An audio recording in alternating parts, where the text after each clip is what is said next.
and today I'm working on the Starry Nights quilt block. This is in Lori Holt's book, Farm Girl Vintage 2. I have everything laid out. There are just a few pieces.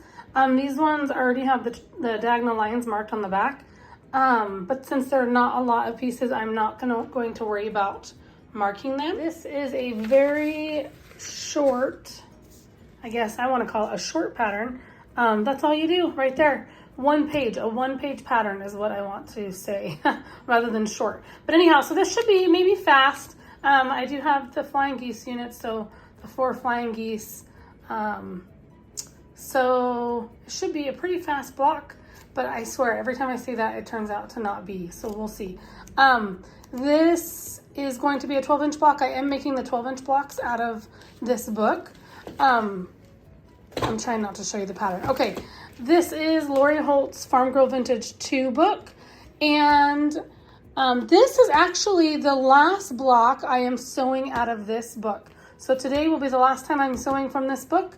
And then I will be sewing from her Spelling Bee book next time. So check back next week to see that video, and let's get sewing. Okay, so on this quilt block, it is pretty simple, I feel like. I'm going to, I guess there's no we, it's all me, but I'm going to start sewing on some leaders and enders to begin. I am still sewing. If you've been following along with me making Lori Holt quilt blocks, I decided I wanted to sew up some leaders and enders.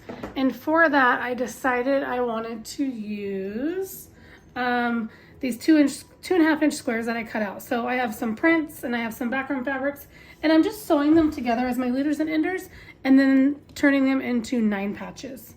So it has been a lot of fun. I do need to count to see how many I've made. I counted one time, but I can't recall how many I have. So I think I'm just going to do a final count at the end.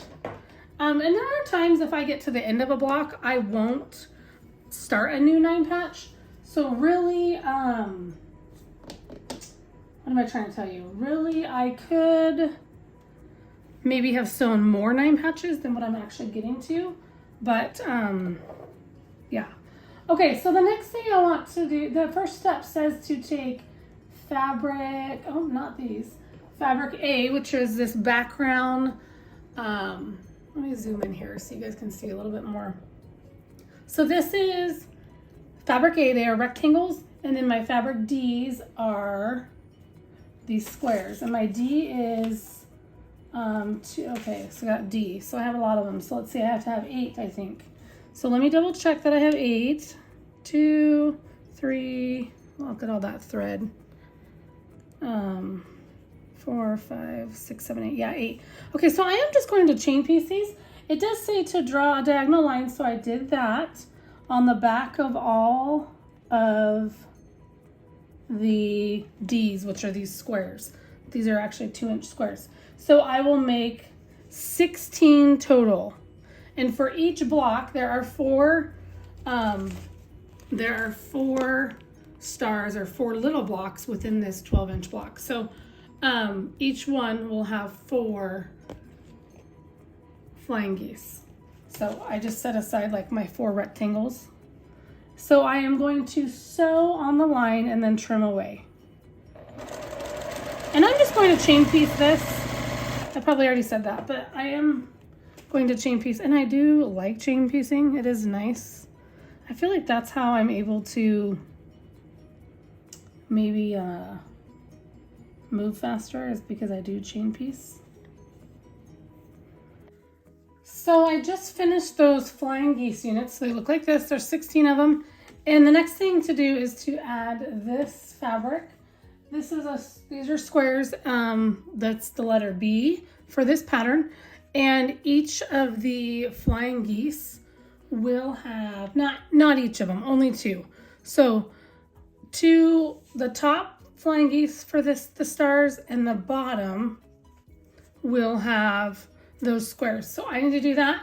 And then these other 2, excuse me, will be like this in the center, and the center block will go there. So I am going to, first I'm going to take these two and then attach these squares to the sides, and then I'll come back and do the center unit.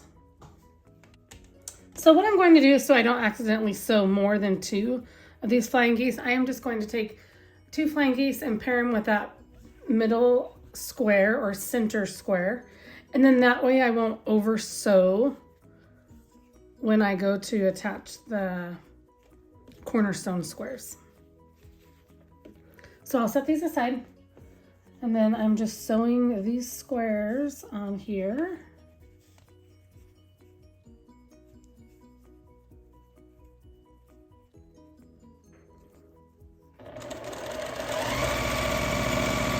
So I just sewed together all of these stars. There's the book right there, what it looks like in the book. Here's my layout. I did get 1 9 patch completed. Maybe I should move, let's see, I wonder if I should do this. I was wondering if I should have those be at a diagonal. But I don't like these 2 greens together. So I think I will just leave them like this. I will sew this up and I will be right back. I just finished my Starry Nights block, and I really like how it turned out. I also finished 1 9 patch block using this as my leaders and enders, so I have that to add to my stack. Thanks so much for watching. See you guys next time. Bye.